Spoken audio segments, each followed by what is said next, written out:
prometi, eu vou fazer uma leitura sobre o signo de Touro, né? E hoje a gente vai utilizar o Evangelho nas Estrelas, que faz essa ponte entre as constelações e o Evangelho. Bom, nesse capítulo sobre o signo de Touro, o J.A. 6, que é o escritor, ele aponta como título o Dia do Senhor.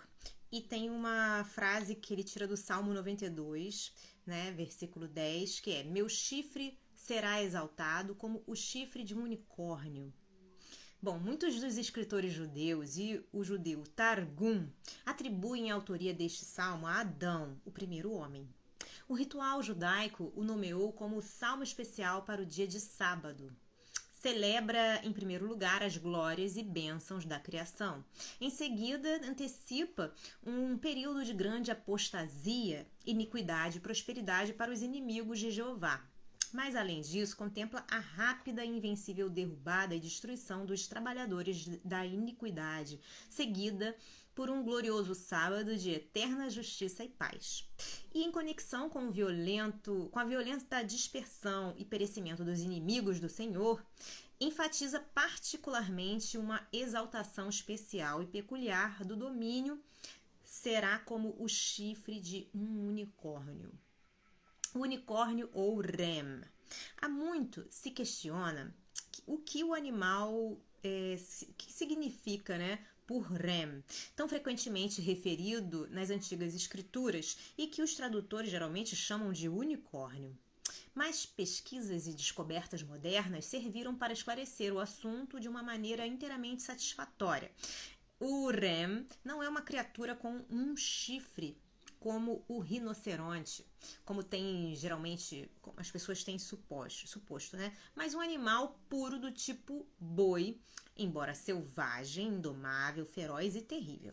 Duas passagens provam que era uma grande criatura de 2 chifres e uma criatura poderosa, agora, até onde se sabe, inteiramente extinta, mais uma vez comum no noroeste da Ásia.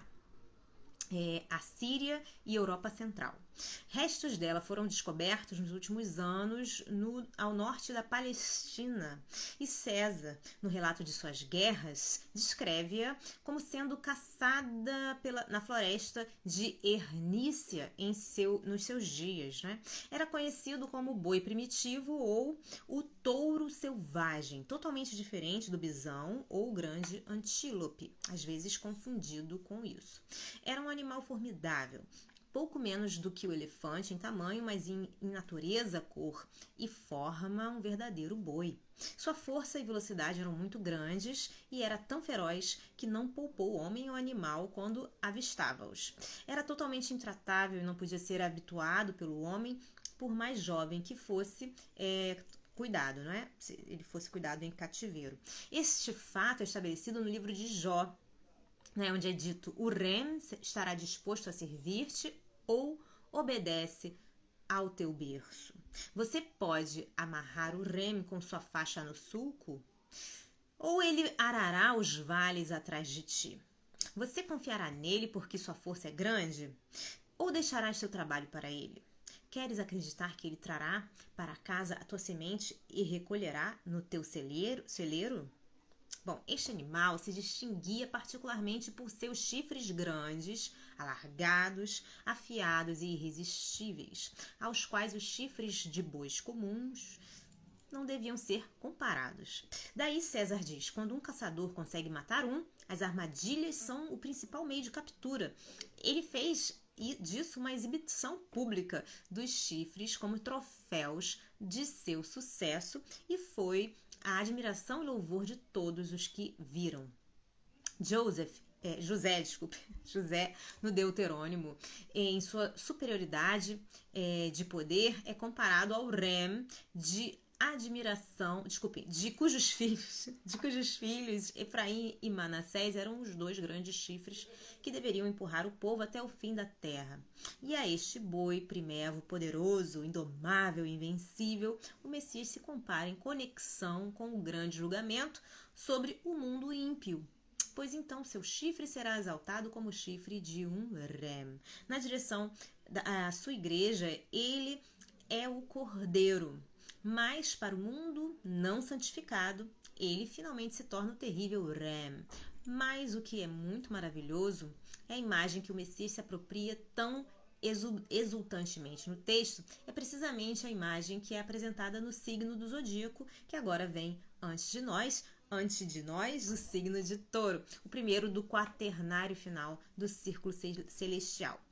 Já expliquei, já foi explicado que os 12 signos zodiacais são arranjados em 3 conjuntos de 4 cada, conjunto tendo um assunto particular próprio na grande história evangélica. No primeiro conjunto foi-nos mostrada a semente da mulher em seu próprio caráter pessoal e ofícios. No segundo conjunto foi-nos mostrado a formação, carreira e destino da igreja. E no terceiro conjunto, no qual agora entramos, vemos o grande período de julgamento e a conclusão de todo o ministério de Deus a respeito de nosso mundo e raça. Também podemos observar aqui que é um grande erro conceber o tempo de julgamento como limitado a um período de 24 horas. É chamado de dia do juízo, entre aspas, apenas depois da maneira como o dia em que o Senhor fez a terra e os céus é dito como um dia. O dia do julgamento é simplesmente o período ou tempo do julgamento, numa noção comum sobre o assunto que amontoa tudo em um grande tamanho e está totalmente em desacordo com as escrituras e uma fonte de problemas sem fim para expositores na tentativa de interpretar o muito numeroso e as muitas diversas profecias que se referem a ele. Isso pode ser claramente demonstrado a partir dos ensinamentos de Cristo e seus apóstolos, bem como dos antigos profetas, que nem tudo termina com o término do presente período da igreja e que o fim ou consumação em si inclui uma variedade de administrações, na maioria das quais os santos glorificados são para tomar parte ativa. E o que é assim estabelecido nas escrituras é que correspondentemente representado nos sinais como dados da astronomia primitiva.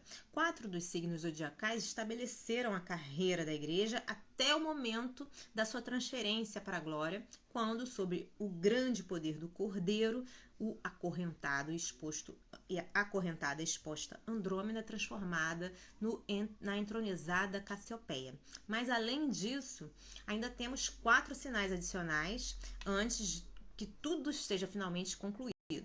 Estes sinais começam e terminam com cenas de julgamento e assim se relacionam com um grande período de julgamento que começa na casa de Deus pela ereção dos santos prontos e a espera de Deus para si mesmo, para eles mesmos nas regiões celestiais. E então irrompe em fúria sobre os ímpios, sobre a população ainda deixada na terra. Então, os inimigos de Jeová perecerão e todos os que praticam iniquidade, vão ser espalhados e o chifre da semente da mulher será exaltado como o chifre do Rem, para cumprir todos os seus desejos sobre seus inimigos, que é a cena precisa representada pictoricamente nos nomes deste signo, em hebraico, árabe, siríaco, latim e grego, que significam o mesmo que o nome em inglês, o touro. Mas a figura não é a do touro comum de qualquer classe conhecida. Os chifres são maiores e diferentes dos do gado doméstico, enquanto os dedos dos pés também têm chifres. A atitude e a energia exibidas são também muito mais ferozes e ágeis do que o boi comum jamais mostra. É o Rem do texto, o Auroch, o touro de outrora, o touro selvagem, feroz, poderoso e indomável das idades primitivas e um símbolo mais expressivo de Cristo como juiz irresistível e irado. Este animal, terrível, aparece aqui na mais intensa fúria, avançando com energia rápida e impetuosa e com seus grandes chifres afiados, armados como se fossem passar por tudo que vem em seu caminho. Os egípcios chamavam por nomes significando a cabeça, o capitão, o poderoso chefe que vem. A estrela principal deste signo está situada no alvo e seu nome, Aldebaran, significa capitão, líder ou governador. O meio e a parte traseira do animal enfurecido inclui o corpo do cordeiro entronizado, do qual parece surgir. É também o oposto direto do escorpião, de modo que, quando ele sobe, o escorpião se fixa e desaparece.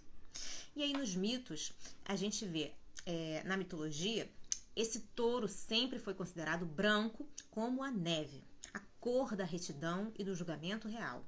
De acordo com alguns relatos, esta forma foi assumida por Júpiter por causa de sua paixão pela bela Europa, que ele conquistou por sua gentileza e aguentou nas costas através dos mares até Creta.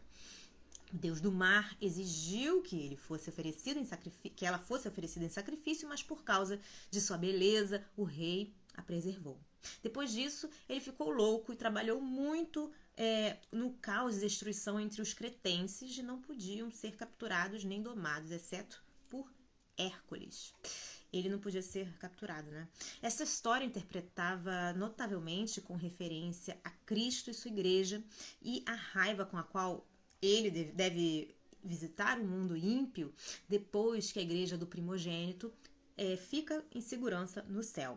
O mesmo se torna mais impressionante quando consideramos algumas outras marcações do caso.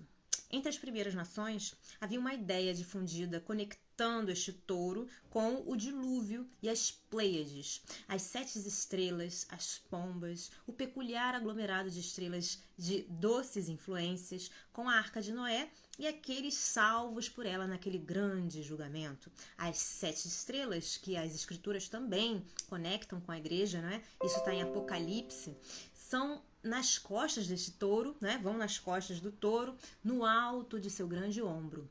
As Pleiades, segundo os mitos, eram as 7 filhas de Atlas, o sustentador do céu e da terra, que com suas irmãs, as Iades, elas iam na cabeça deste touro, eram colocadas no céu por causa de suas virtudes e da sua simpática afeição que elas tinham mutuamente. Eles simbolizam lindamente os santos, seguramente apoiado pelo terrível juiz, e que, junto com os santos anjos, a quem eles são semelhantes, né, movem-se assim com ele e suas imposições ao mundo culpado. Nas Sagradas Profecias, a gente pode verificar também esse símbolo. Quando tomamos este auroque feroz e enfurecido como símbolo da gloriosa cabeça de seu povo redimido, particularmente nas cenas de julgamento sobre as nações apóstatas e incrédulas depois que os santos foram levados longe, temos diante de nossos olhos, nas estrelas, a própria imagem que Isaías descreve, onde ele profetiza o mundo e todas as coisas que dele saem. E diz: a indignação do Senhor está sobre todas as nações e fúria sobre todos os seus exércitos. Ele os entregou ao matadouro. Seus mortos também serão lançados para fora e as montanhas se derreterão com seu sangue. Os unicórnios, os rem, o animal preciso que constitui a figura do touro, descerão, e os novilhos com os touros, e sua terra se encharcará de sangue, pois é o barro da vingança do Senhor e o ano das recompensas pelo conflito de Sião. As escrituras em toda parte nos falam de um período de indignação, quando o Senhor sairá de seu lugar para punir os habitantes da terra por sua iniquidade, quando ele não mais manterá silêncio, quando a terra deve revelar seu sangue e não deve mais cobrir seus mortos. Ele é muito longânimo agora. Homens pecam, mas seu julgamento não segue rapidamente a transgressão. O pecado é adicionado ao pecado e a maldade sobre a maldade. E ainda assim o Senhor mantém silêncio, não querendo que ninguém pereça, mas que todos cheguem ao arrependimento. Mas até lá é um limite para a sua tolerância. Chegará o tempo em que ele se despedaçará e não haverá ninguém ninguém se livrará, né?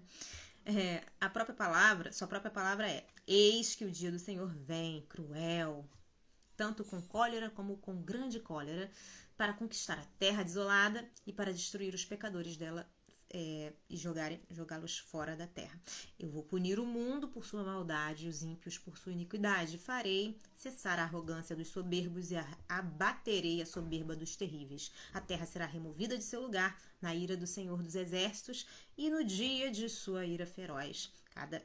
Cada um que for achado será atravessado.